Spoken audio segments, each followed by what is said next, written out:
செவியன் விடையேறி ஒருவன் மதிசூடி காடுடைய சுடரை பொடி பூசியன் உள்ளம் கவர் கள்வன் ஏடுடைய மலரால் முனை நாட்பணிந்தேத்த அருள் செய்த பீடுடைய புறமாபுரம் மேவிய பெம்மானிவன்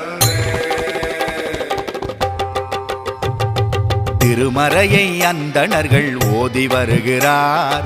பன்னிசையுடன் பாவலர்கள் பாடி வருகிறார். பூமுடித்த பெண்கள் அங்கு கோலம் இடுகிறார். பூமுடித்த பெண்கள் அங்கு கோலம் இடுகிறார்.